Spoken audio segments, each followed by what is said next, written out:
I'm Jack Bradley in for Steve Lance tonight. President Trump announcing today that the U.S. will send billions of dollars worth of weapons to Ukraine through NATO allies. He's also threatening to impose 100% secondary tariffs on Russia if no peace is reached in 50 days. NTD's White House correspondent Iris Tao has more. We are very unhappy, I am, with Russia. Sitting down with NATO Secretary General Mark Rutte, President Trump on Monday announced that European nations will buy from the U.S. advanced weapons, including Patriot missiles, to send to Ukraine. President Trump stresses that Europe will pay. We are going to be sending them weapons, and they're going to be paying for them. We want to defend our country, but, ultimately, having a strong Europe is a very good thing. It will mean that Ukraine can get its hands on really massive numbers of military equipment. So if I was Vladimir Putin today, I would reconsider whether I should not take negotiations about Ukraine more seriously than The fresh U.S. support for Ukraine marks a reversal from a previous pause in U.S. weapons shipments due to concerns over U.S.'s own stockpiles. It comes as President Trump is increasingly frustrated with Russia's Vladimir Putin, who continued to strike Ukraine despite what Trump calls pleasant calls between the two of them. And after that happens 3 or 4 times, you say, the talk doesn't mean anything. The talk doesn't talk. It's got to be action. It's got to be results. Trump on Monday also threatened to impose 100% and secondary tariffs on countries trading with Russia if Putin does not agree to a peace deal in 50 days. That's what we're doing, secondary tariffs, and they're biting. Such secondary tariffs would hit China the hardest, as it's the largest buyer of Russian oil, accounting for about half of its oil exports. And now Trump's threat is getting some bipartisan support. Senator Lindsey Graham and Richard Blumenthal wrote in a Monday joint statement, the ultimate hammer to bring about the end of this war will be tariffs against countries like China that prop up Putin's war machine. Meanwhile, a White House official tells NTD that if Russia does not sign on to a peace deal in 50 days, it'll also face more tariffs in addition to severe sanctions. Reporting from the White House, Iris Tao, NTD News. Congress is also aiming to compel Russia into a ceasefire with Ukraine by targeting those financing Putin's regime. Our Washington correspondent Luis Eduardo Martinez has more on this story. A turning point regarding Russia invasion of Ukraine is coming. For months, President Trump has tried to entice Putin to the peace table. He's left the door open regarding Russia. That door is about to close. Dick and I have got 85 co-sponsors of the United States Senate for congressional sanctions with a sledgehammer available to President Trump. The Senate is ready to pass a sanctions package that would hit countries buying Russian energy like India, Brazil, and China with a 500% tariff if they continue financing Russia's war in Ukraine. I think it's an important message to send, especially now, and I think it's leverage that we need and that, frankly, the White House needs in their negotiations with the Russians. So, Senate Majority Leader John Thune has indicated that the bill, which has bipartisan support, could be voted on as early as this week and certainly before the August recess. July is going to be the magic month for bone-crushing sanctions on Vladimir Putin. He better get ready because his economy, already on its heels, is going to be hit hard by these sanctions. Putin's aims go well beyond Ukraine. And if we don't meet his aggression here, we're emboldening him, but tyrants across the world who will do such things. And it'll be a threat to the United States ultimately. Senate Republicans introduced their sanctions package in April, but agreed to hold on a vote to coordinate with the White House for maximum impact. There's definitely bipartisan support on it. Listen, the president is leading right now in foreign affairs. We see that right now that the leaders all over the world is looking towards President Trump. The Senate has also proposed that the National Defense Authorization Act for fiscal year 2026 include at least $500 million in long-term security assistance for Ukraine. The bill has not yet passed the Senate floor, but could signal continuing support for Ukraine that could push Russia to agree to a ceasefire. Reporting from Washington, D.C., Luis Eduardo Martinez, NTD News. So President Trump saying the U.S. is sending more weapons to NATO countries, which they will pay for. That, coupled with the threat of tariffs on countries that do business with Russia to take effect in 50 days if there's no deal reached, To break this all down, we're joined now by Rachel Rizzo, non-resident senior fellow at the Atlantic Council's Europe Center. Rachel, thank you so much for joining us here. I want to get to the tariff announcement in just a moment, but first, let's start with Trump announcing more weapons to NATO countries. He said this today from the Oval Office alongside NATO Secretary General Mark Rutte. Let's roll a clip from that.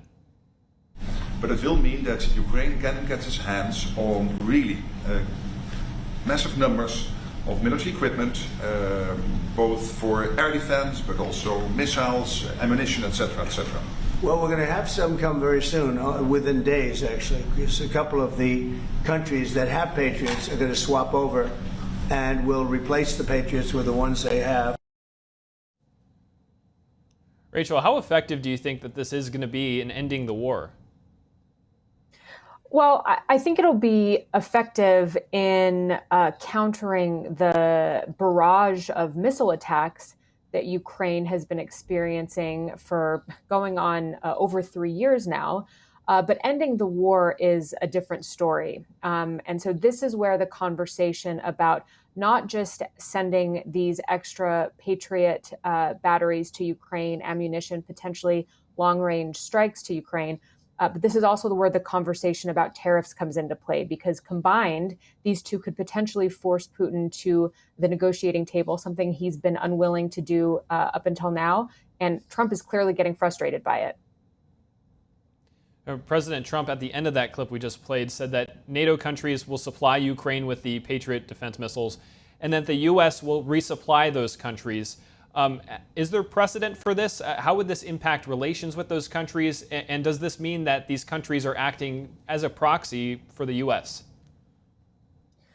I mean, I think that anytime you have European allies stepping up to the plate, taking the lion's share of the responsibility for arming Ukraine, which is exactly what the Trump administration wants, that's a good thing.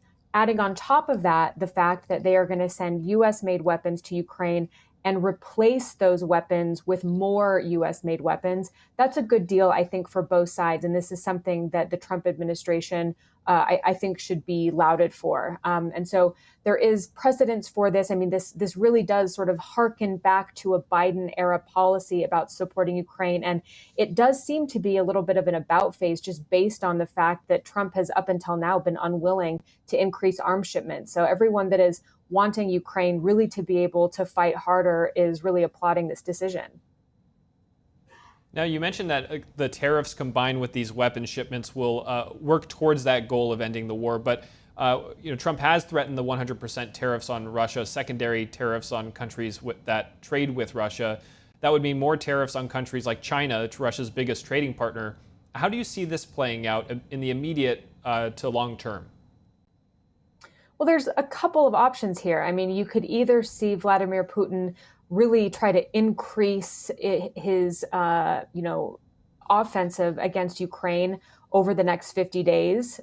Trump gave him a 50-day deadline to come to the table.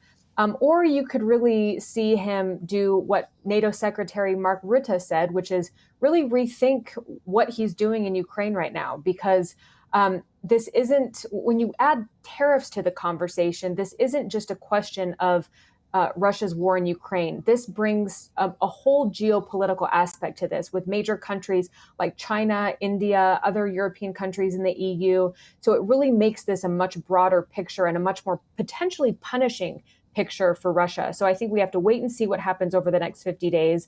But I think that we should probably expect Putin to increase his offensive capabilities against Ukraine over the next little while, and then hopefully come to the table, although he hasn't been willing to do that up until now.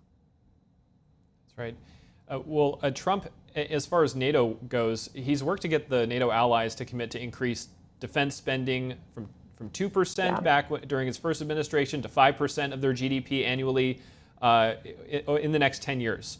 Let's roll a clip from Trump on this earlier today. NATO is a much different situation now. When I got in, I believe we were paying for 100% of NATO. And now they're paying, they went from 2%, but they were paying 1% to 5% that they're paying. It's a big difference. It's about $1 trillion difference. And they're wealthy, for the most part, wealthy countries. Rachel, what would the increased defense spending mean for NATO in deterring Russian aggression? Well, first of all, I think it's important to note that Trump does deserve some of the credits for European allies increasing their defense spending. But that defense spending increase really started in 2015 after Russia annexed Crimea. So that's just sort of a separate note.